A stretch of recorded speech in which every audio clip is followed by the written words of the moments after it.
Nosso estudo de hoje, a lição 80 do livro Seara dos Médios, tem por título Em Louvor da Esperança. Embora assinales o companheiro nas últimas raias da resistência, não lhe profetize a queda.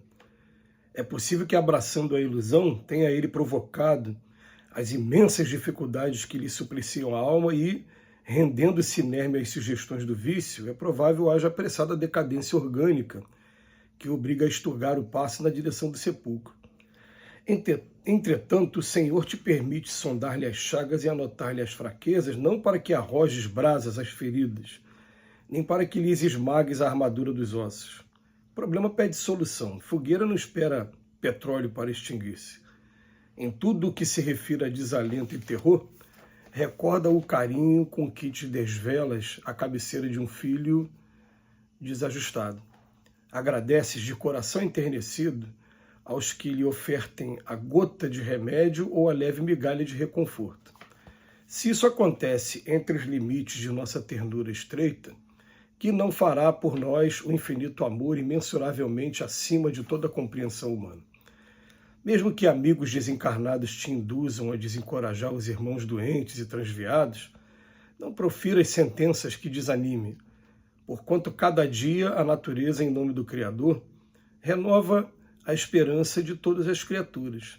Nuvens anunciam fontes cadentes para a secura do solo, árvores prometem frutos à fome do viajor, escolas acenam a educação, hospitais referem-se à cura.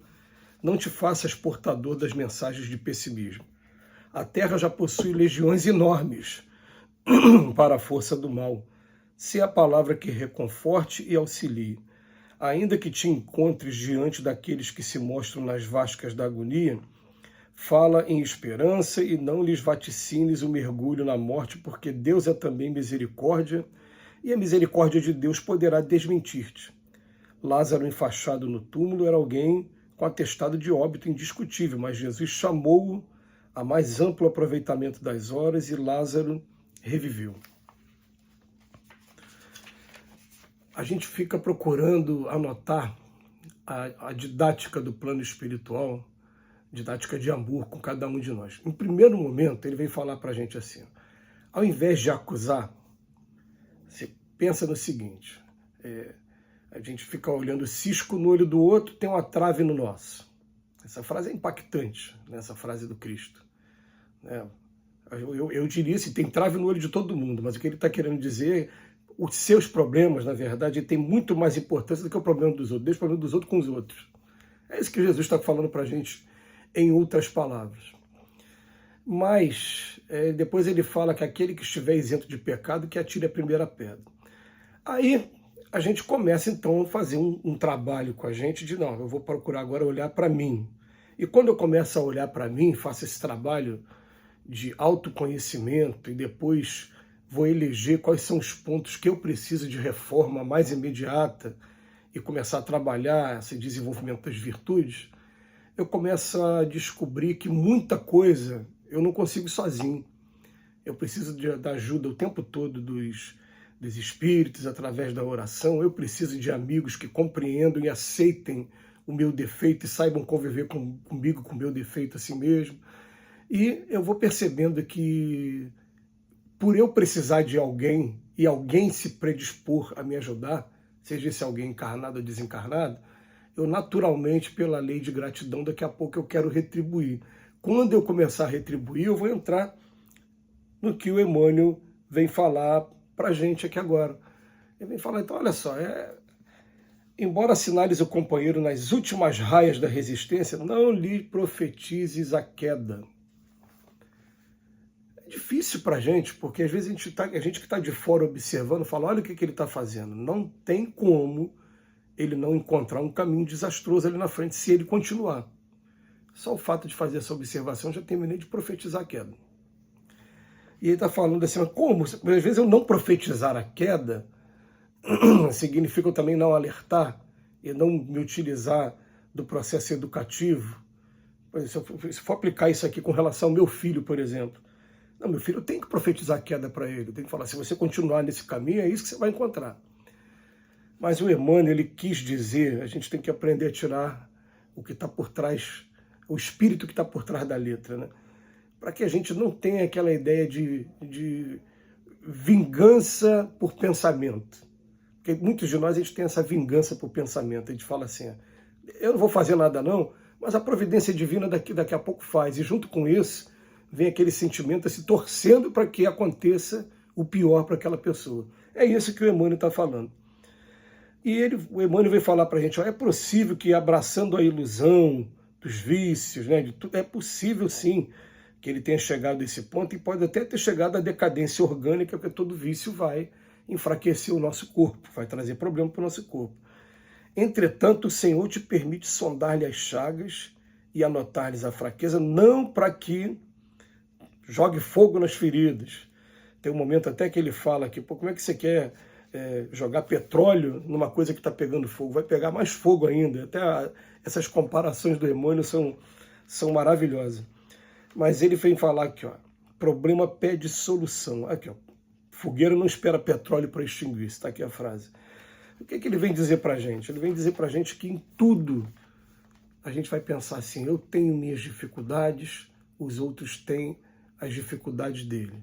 A gente costuma aqui julgar o outro porque a dificuldade dele é diferente da minha, o pecado dele é diferente do meu. Então eu olho para ele com um olhar mais rigoroso, por quê? Normalmente porque eu já venci a tentação desse pecado aqui que ele está vivendo. Mas ele também já venceu alguns que eu estou vivendo aqui agora. Quanto mais a gente fica nesse julgamento mútuo, a gente só atrapalha todo o processo. Quando a gente resolve estender a mão, sim, aí tudo bem. E é claro que a gente vai pensar assim, às vezes, eu vou tentar ajudar da maneira que eu puder, mas no momento eu não tenho condições também de, em alguns casos, de conviver ao lado da pessoa que está nesse determinado problema. Torço até para que ele consiga daqui a pouco vencer. Gente, isso mostra as fraquezas nossas ainda. Eu não consigo imaginar Jesus falando assim, eu não vou ficar do lado dos discípulos, porque eu sei do defeito do Pedro, eu sei do defeito do Tomé. Não, ele sabia do defeito de todo mundo, ele não concordava com aqueles defeitos, é claro, mas oferecia o tempo todo elementos para que a pessoa pudesse tratar aqueles efeitos. E a grande maioria deles vem falando, deixa o defeito de lado por enquanto, vamos pegar a virtude, e dentro dessa virtude, coloca essa virtude mais tempo em exercício. Isso funciona até hoje muito comigo. Eu sei muito bem aonde estão os meus maiores problemas, porém, ocupando a minha mente, fazendo aquilo que eu gosto de fazer bem, a gente vai deixando, vai abafando aquele lado ruim. Você vai extinguir o lado ruim? Não, você só não vai dar mais chance dele estar fazendo uma grande diferença na sua vida, e você vai diminuindo a porcentagem de ação dele. Gente, é claro que todo músculo não utilizado estiola com o tempo, né? Você para de fazer exercício físico, daqui a pouco o teu condicionamento físico fica ruim. Então, o simples fato de você deixar de lado e ocupar a tua mente com outros trabalhos, a gente ajuda muito mais do que você se concentrar naquele problema. Porque quando você concentra naquele problema, eu quero parar de comer gordura. Gente, tudo que te oferecerem, você vai ficar, meu Deus, a gordura aqui. Não, então tá, o que eu preciso fazer? Não, eu só preciso comer na quantidade certinha, não deixar de comer a gordura, mas não comer tanto como eu comia antes. E se eu conseguir ocupar meu tempo com outros trabalhos, eu vou conseguir fazer as refeições no horário certo. Olha só o exemplo que veio agora por intuição aqui pra gente. Porque a gente fala de álcool e de outras drogas, a maioria de nós a gente já consegue se colocar de fora e não se vê no exemplo. Quando a gente fala de um exemplo que está aqui mais ao nosso alcance, a gula, a gente consegue entender até mesmo o que passam aqueles que ainda são usuários do álcool, são usuários do tabaco, são usuários de outras drogas aí também. Mas a proposta que o Emmanuel faz, nunca condenes, né? Ele vem até falar para a gente, essa frase aqui é maravilhosa, para a gente encerrar o estudo aqui. Em tudo que se refere a desalento e terror, recorda o carinho que você tem na cabeceira de um filho desajustado. transferir esse sentimento para todas as pessoas que estão ao nosso redor, de filho. Que Jesus nos abençoe hoje e sempre.